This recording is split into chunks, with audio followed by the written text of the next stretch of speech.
by making a terminal ill guy into a vampire. Um, Which, for context, you haven't that's done about yet. it.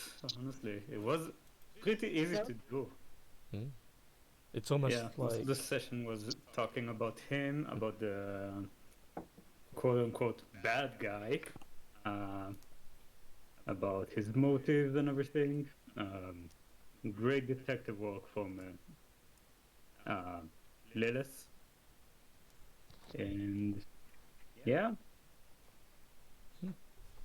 now we need to transport him to the lair, which is in the sewers, without getting found out by bounty hunters. So it's gonna be fun. yes. Did I miss anything? Not really. I mean, you talk to the I don't patient think so. to find out who they were, what they had, yada yada. Turns out, Mhm. from what you can tell anyway, what little that you know of it, the person you've picked up seems to have similar looking illness to what the doctor himself has. Um, for an image to your patient, if you go to Genasta, Dignity City, Civilians, you will find Nellie Hargrove. Of course, she doesn't look like that now. She is very much not in her prime anymore. Aww. R.I.P. She's I mean, she's now lacking quite a lot of hair, is very skinny, and has, of course, as you've been told, like very deep taints of a kind of poisonous green along the skin that seems to go further down across the body, but seems to have avoided the shoulders for the most part. And yeah, you've talked with them, discussed the ins and outs, avoiding the obvious "I'm gonna bite you, turn into a vampire" thing. I mean, you say avoiding, it was more using the correct terminology to just navigate around that. I mean, entirely truthful about the fact that I would be passing on a virus that would attack her body. It just never mentioned, transmission method, what the virus is, and things like that. Exactly. That wasn't necessary at that point in time. I mean, technically speaking as well, just I don't know if the wording made sense toward it, but to be fair, law is what it is. Given what you are, you could get a needle of your blood, put it into them, snap a neck, and then vampire time. I thought I had to technically bite her. I thought that's what the devout said. Mm-hmm. It is. It's just an easier way Well, of we'll transmission. find that bit when we get to the sisters. Yeah. But as you are all...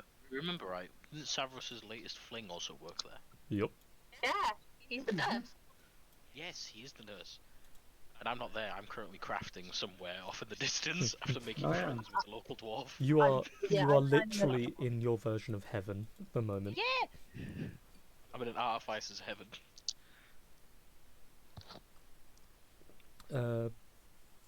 But yeah, you've got all the paperwork signed. They are ready to be shipped out, so to speak. But you have to find a mode of transport to deliver them. Though the distance to there's no way to sugarcoat it really. The sewer grate isn't too great. There's still a couple of blocks you have to bypass before you can get to somewhere quick enough and avoid, well, who knows God what else is in the sewers. The last thing you need is to kill the person on transit. But in all fairness, as long as you have something to keep them stabilized on the journey, you can probably just get a cart. But you'd have to be careful on the way. If you do any bumps or anything, you could risk the patient. If you head down and you're not careful, and I mean, they're going to go down into the sewers. They're going to ask you a couple of questions. You risk all levels of germs and infections and God knows what. So you've got to be very gentle-handed with this person who is quite literally on death's door. But if worse comes to worse, I can do emergency. Like, True. I mean, I'd rather not, but if I give them. a last minute bite isn't exactly the worst thing. Especially if the bite does end up killing them, they'll become a thrall anyway, so. You all kind of scour about outside of the hospital and begin your plan of action. The paperwork has been signed, the doctor has been notified, and you each are just thinking of what to do next. But before you do anything next, Gideon. I don't like that. Yeah. Oh, I like doing that voice. It creeps people out. It's so great. So you're just... no, you're actually having a very fucking good time. You're looking around. You're kind of like a kid in a massive candy shop. You're just like, oh my god, there's so many things. I'm so happy. Wandering around, you've ditched shoots like a good half hour to an hour ago. There's this technological fair that's currently going on deeper into it that you kind of get distracted with for a little bit. Off in the distance, there's still just like stores and large buildings and people setting up their gear everywhere. And you're just looking across at this fair. Some of it's new, other parts is stuff you've seen before. For the most part, it all relates to, air quotes, spellcasting like you do. And you're looking at all of their fashioned forms that cast similar things that you yourself cast, and you just kind of look at it like, maybe I could try that kind of shell or that kind of framing with it. And okay, Richie. And you're kind of just wandering along, just taking like mental notes here and there. And for the most part, as you're walking around, people will kind of like look you up and down or just give you a nod here and there. Some people will ask what it's about, same as Shoots did, and you get quite a bit of attention. It's kind of like being a what's his name? Master Chief from Halo at a Comic Con or a convention of any sort. You're just like the big buff ass suit, and everyone's just like, holy fuck. Gideon would take every chance to explain his suit of armor that he created to anybody that asks a question, and probably go into more detail than they would have asked. You attract Like, a they'd ask crowd. Yeah, they'd ask him, oh, what's the armor made of? And then he'd proceed to go on to what the armor is made of, where he got it from, how he got it, how he managed to mold it into this specific shape, and so on and so forth. As this crowd is like gathered, and you're describing like every intricate detail you can think of, you then actually notice how many people there actually are. This place is filled. It's a massive, massive place, and this is possibly some kind of maybe not major event exactly. Doesn't seem like it was really well signposted or anything, but it's clustered right now. There are a good like 1,000 people that you can see, even just by where you're standing, and it's still pretty big. And there's at least a good like 100 or so people like crowded in generally around you. No one's pushy about it. Everyone's kind of vaguely spaced, but everyone's within earshot. And the more you talk, the more people are kind of just like looking over with a bit of curiosity, trying to muscle their way into the crowd a little bit to listen. But if they can't, they just leave and they're like, whatever. But yeah, people get very curious. And one elder gentleman, half elf, his ears seem to have like lost a bit of the point and drooped a little bit. He doesn't have any of the wear and tear though. He's got just little bits of grey hair around the edges, and he's got a kid with him holding his hand, just like points up toward you, and you kind of catch just on the wind him saying, "See, that's the kind of thing that your mother used to build. It's pretty special, isn't it, boy?" And the kid's just looking up at you with like big bright eyes, just like, oh wow, can you lift me up? And then picks him up, hoists him up over his shoulders, and they're like 3 people back in the crowd, and the kid's like trying to grasp at the air towards you, just like trying to feel the armor from here. And as you're in the middle of talking, you notice as the kid's suddenly like a good 2-3 inches above everybody else. have a cluster to entertain. I reckon Gideon would continue to entertain, and even as he's explaining things, explain how he does his different spells or his little gadgets which he's created. And he would even have Mini-Me pop out of his little back, who would probably Ooh. fly up to people and start having, well, I'd say a conversation, but it's more miming, and probably Mini-Me would notice this small child and fly up to them and just sort of wave at them, and obviously, I don't know, maybe flex a little bit just to have a bit of a laugh with the kid, like a little action man. Like doing little spins around him, and then the kid's just like trying to grasp him like his little fly out of the air, and then Mini-Me kind of stops in midair and gets caught, and he just fakes his death while in the air, still floating, and then slowly Yeah. drifts away. Yeah. You get garner a lot of attention, as the crowds, like, they don't disperse like rapidly or in chunks or anything, but over time a couple of people walk away as they hear the bits and they get satisfied. But off in the distance, there's this group of three that comes walking along with what look to be these proper like suits of armor, similar in feature to yours, but theirs seem to have more of a silver and white kind of theme, and they have what looks to be these chains that have been burned into the left and right parts of the chest to form what looks like an X pattern almost, with a symbol of a forge burned into the middle. And these three are walking toward you. The one in the middle is a full elven male with what looks to be like a couple of heat scars along his left side of his face, and a single small little scar underneath the eye.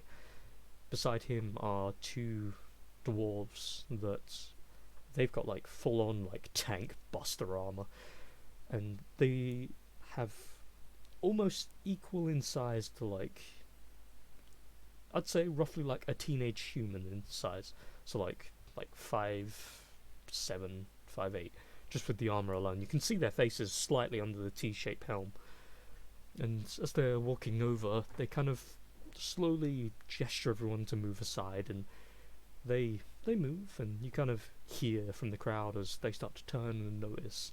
You hear some of the people at the front go, "Is that Roger of the chain?" And they're just like stepping aside as he comes walking forward. And as he looks you in the eye, where did you say you come from exactly? Well, I'm just a little bit of a traveller, really. I mean, I've only got into town yesterday. Why? Well, you seemed very keen on being open about your armor. Why not yourself? But this isn't an inquisition. Don't mind that. I just wished to invite you to the chain's HQ over there. It's just a lot easier to do it without a crowd. Do what? Why, get you inaugurated. To join the chain, of course. If what you say about crafting your armor is true, we wish for an artisan like yourself to come and join us. I mean, well, lovely offer. I might want to know what you're about, really. I've never heard of the chain. Like I said, I've been in town one day. That is interesting. But I figured, no matter where you were in the world, as an artisan, you would have heard of the chain. Well, it is my duty as a member to do so then.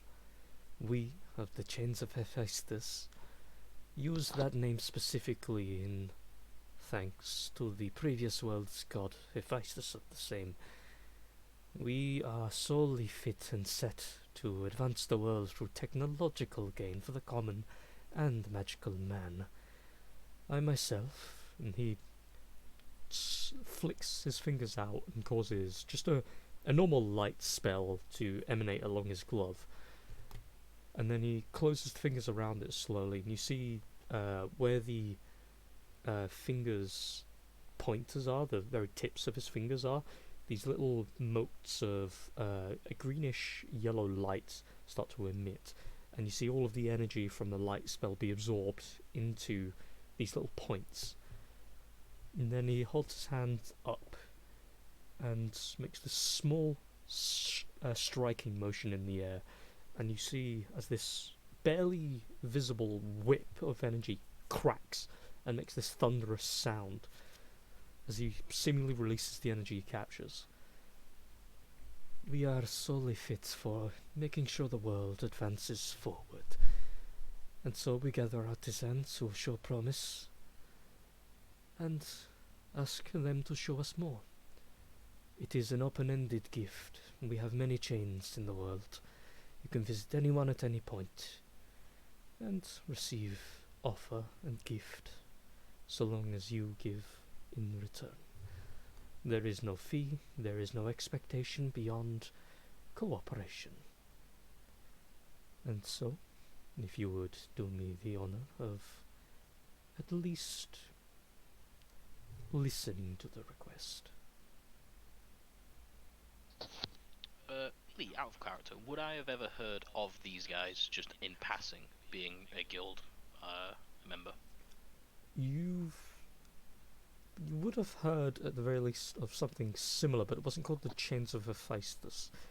It was called the Iron Gears, and it was less of a conjoined thing, like he's trying to make it sound across the world, and it was a tight-knit group where, at least from what you'd heard of it, it wasn't something that you'd wanted to join, because it sounded like they wanted technological advancements for themselves so that they could use it to their own gain. But given where you're from, and given that most people there are only that way because they don't have many other choices usually, or because they're robots, it's not too much surprising. But at the very least, you've never heard of the Chains of Hephaestus. Okay. Well then, yeah, in response, I suppose Gideon would look back at Rogar, I think his name was, that you said, to say, well, I'll hear out the proposition, I don't see why not. No promises yet, though. That is all I could ask, then. Well, I see you've got a crowd to keep entertaining. You know where to find us. And then he points just behind you. Just keep walking forward, and you'll find it. And I look forward to seeing you. Your name was Gideon? Yes, Gideon Rackard. And yourself? You may call me Rogar Lobeck. What about your two compatriots? And he'll look at the two dwarves. He turns, looks behind himself. They can speak for themselves, I think. Turns to look back, takes a step back, and they both kind of look at each other. And they look to you. You can see a sort of little smirk underneath the helms. Nope. Oh, it's probably Rachel. Mm-hmm. Mine is Sidri. And the one to the left goes, mine is Sinri. But that's all you'll get, I'm afraid. Fair enough. Nice to meet you both as well. They nod. They look you up and down. Then turn to look to each other. You see they kind of just make weird slight facial movements as if they're communicating in a different language. And then they start giggling to each other. And then Rogar slowly places his gloved hand over his face, covering most parts but his eyes, which close very slowly. And you can see that sort of face of, oh, for fuck's sake. Don't mind them.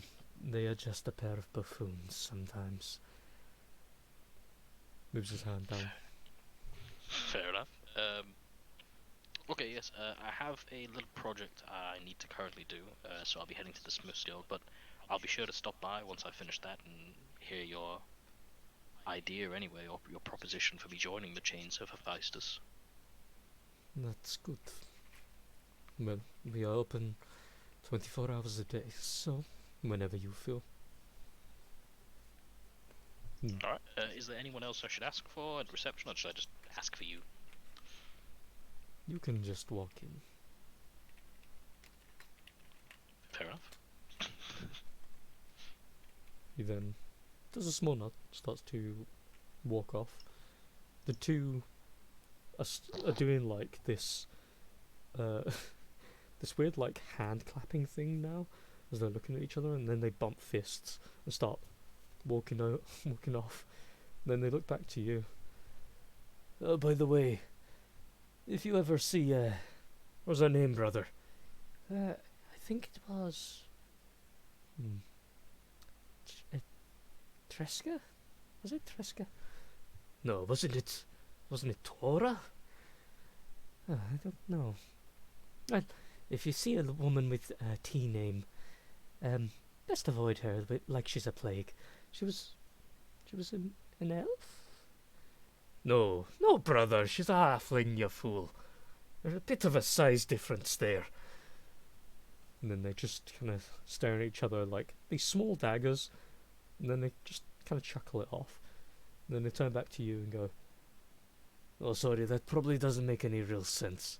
She's a little bit, how'd you say, cuckoo. You'll know if you meet her." Fair enough. I'll keep my eye out for Tora or Tresca, the elf or halfling woman. They nod, just kind of put arms over each other's shoulders and start to just wander off. And when the weird encounter goes, you see as Rogar turns back around, looks to them, shakes his head slowly. He slows down a little bit as those two catch up, and then they kind of get smothered by the crowd, who follows with a tone of, "Oh, it's the person. Then you feel a gentle like push as if to get your attention. You kind of look around and you notice there's another like 30-40 people who've just like stacked up in front of you, and you're just there like, "Ah, yes, right, where was I?" Yeah, I'd probably go back to asking the crowd, explaining my gadgets and my information, just my sort of general knowledge to the crowd. But upon this interaction with the Chains of Hephaestus, he'd probably ask the occasional artisan that comes up to him, like, who are they, what do you know about them, etc., to sort of get a feeling about them before he walks into their main base. Okay. So with a couple of questions here and there,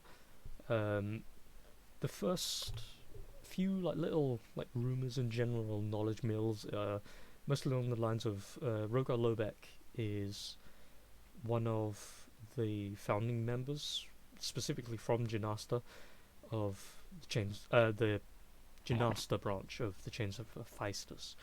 It's been roughly about 50 years since it was originated here, and he, as one of the ruling members, is more of a face these days, but he goes around during these kind of events and talks to people, invites them along, but supposedly he himself is very good with energy manipulation. For example, the thing you saw with the gloves. He's been known for constructing robotic figures and sentinels and those kind of things that are good for fighting against, well, mages for the most part. He has always had a steadfast grip on where his toys go, as anything that gets hold of them is going to have an immediate advantage in most wars regardless. So he's only ever kept most of his stuff in blueprint form and made maybe one or two actual versions.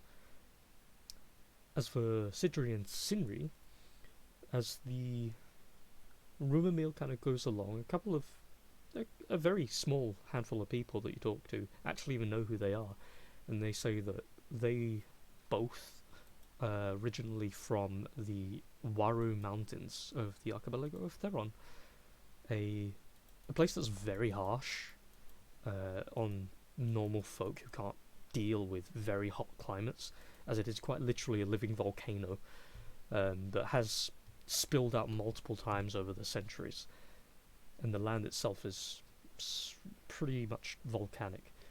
Apparently they've come from there and have used some of the volcanic rock and ash to construct bits and pieces here and there, and they're more than anything they're more like they're kind of closer to archaeologists really, but they have the talent to construct battle suits, as you've already seen. But beyond that, people don't seem to really know much about them. They're not even sure who they are as people. People just know that they're weird, and that they just talk oddly when they're in the chambers. But beyond that, Okay, so even then, with them being around 50 years, getting rid of, so they mentioned obviously improving the working life or the living conditions of the common man. Have they given anything to the people here that anyone's known of? as you kind of search for those answers, in the case of Rogar, he hasn't done anything for Gymnasta as of yet, but there's, at least in the rumour mill anyway, that he aided Gustodon in creating their these spherical crystals that cause a black field. It's more purple, to be fair. That cause any creatures, any like less than intelligent creatures that want to move through it, to walk away from it. So it's a repelling barrier of some sorts. But beyond that, that's the only thing that he's been noted for. And people do start to, as you ask them about it, start to wonder why he's so important in the guild. If he can build these things, but he's not actually aided in the common man, he's not doing his job. But for Sidri and Sinri, they've improved the guards, like the higher tier guards, not like basic civilian guards. The garb of the militia, like 12-fold. Their plate armor won't ever rust, won't ever break. And most of the weapons you'll find in Gymnasta has some small modification to it, where they'll never rust, thanks to Sidri and Sinri, making up the blueprints from the volcanic ash from Owaru. So they've aided in a fighting sake, but beyond that, they haven't done any like small natural things that are required, like making sure the wheels of a cart don't flip and turn and such and such. So I get the impression that they have probably done what they say they do, but there's potentially some other thing that they're profiting from. Like they're not helping a random guy in the street. It's more, this official has asked us to up the armor of the guard, so pay us a lot of money and we'll do it. That kind of situation. Yeah. Okay. From your general judging of it though, it seems like the Chains of Hephaestus are kind of like they're like the scientists. They only get payment if it helps those in power. Otherwise, they have to fund everything off their own backs. Okay, so sometimes it might be worth like hiring yourself out essentially to keep the guild going. Okay. Yeah, fair enough. I guess after asking those questions and Gideon tending to the crowd and just sort of getting any bits of information he can, be that either in relation to the Chains of Hephaestus or even asking a common artisan that walks past, like, do you have any tips on improving this, or tips to help improve his own craft and forging and things like that, he'd make his way to the Guild Forge to crack on with his little project that he has to do. Okay, we will do a little jump to the Maniacs. So what are you currently four doing? I'm talking to this lady. Just looking after her whilst they sort out the manual stuff. Okay. Was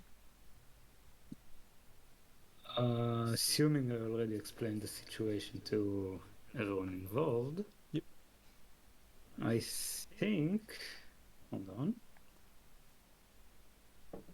I think we should get cult. That's what you call it. Yes. Yeah. Okay. So yeah, I think we should get a cult. We don't want to, you know, have a lot of attention with this patient and bounty hunters and everything. It would also be easier to transport him across town. What do you guys say?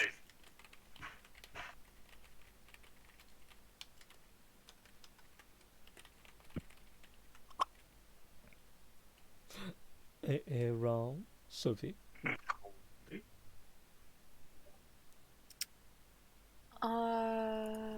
So we're suggesting to get a cart. Ooh. What? Would Goldie know a place to get a cart? Oh yeah, easy. Okay. You could find, though, depending on everyone's like money anyway, you could get horses with it. Otherwise, someone's going to be wheeling that motherfucker.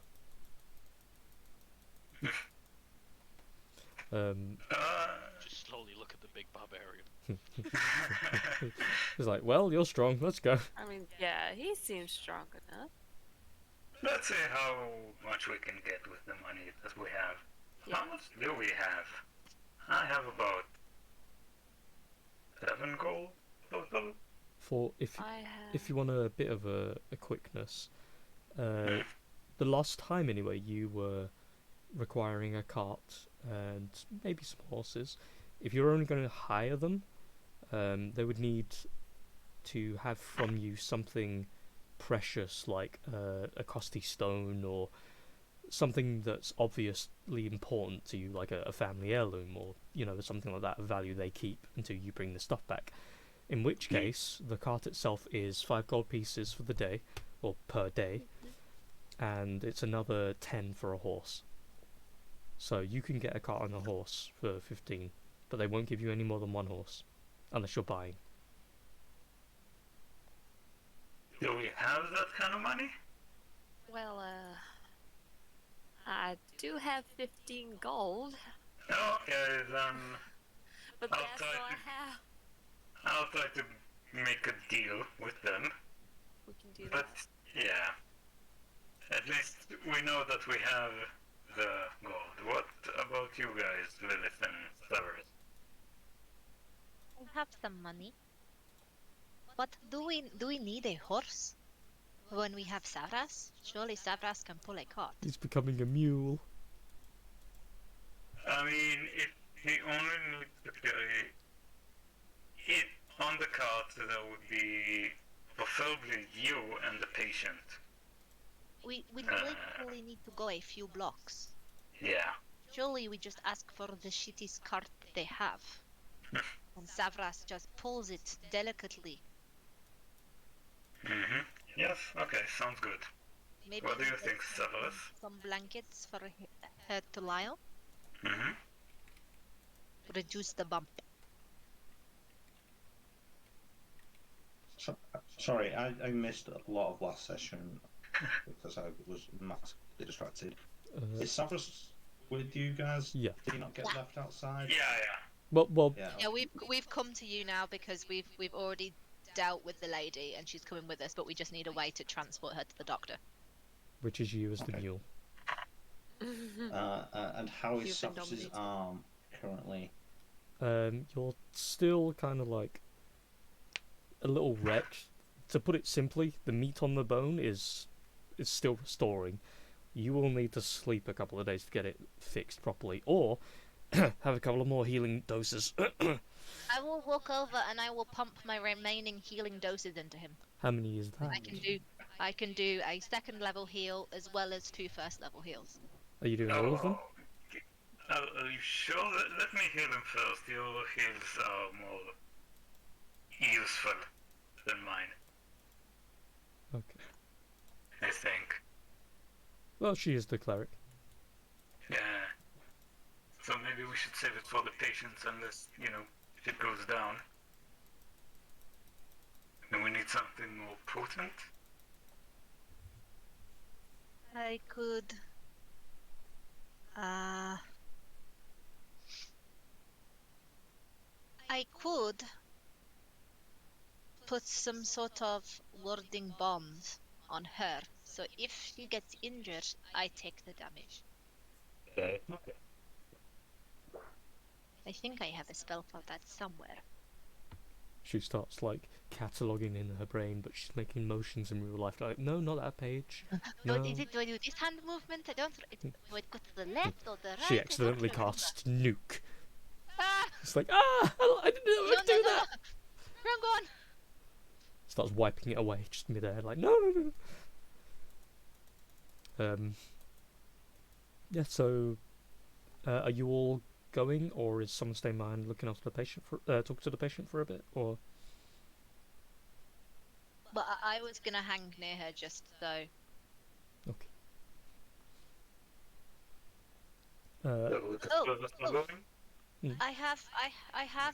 I have healing spirit that I can use.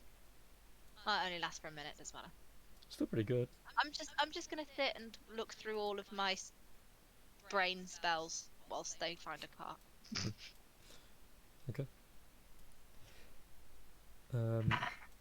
As you do so, you are walking to a not really nearby. It's about half an hour toward the better part of an hour. A smithy, which is owned by a lovely dragonborn man known as Dronzak Zoya, which is, at the very least, decently known by our dear Goldie. He is in Genasta, Dignity, and should be civilians. I can see him. Yeah. So he's kind of an older gentleman, shall we say. He's a black dragonborn. He's more commonly known as a Ravenite dragonborn, which, as far as I'm concerned, is true dragon, considering they've got dark vision. But anyway, carrying on. He has this. Used to have quite a bit of a bigger shop. These days, he has more of a small, farm than anything. He still has a hearth. He still has an open, large chimney, so the smoke can come billowing out when he's working. But you go a couple of streets away to a point where his little home is the only one for a good couple of streets. It's just an empty area for the most part. And he's closer to the outskirts of Dignity than most others that you know of. But then again, that is because he had to move there. He forges for pretty much anyone that will pay him to. Doesn't ask any questions, doesn't really seem to care either. He will imbue some weapons with lesser runic power, but these are things like, for a vague example, cantrip effects into a weapon. But as long as it's not something that has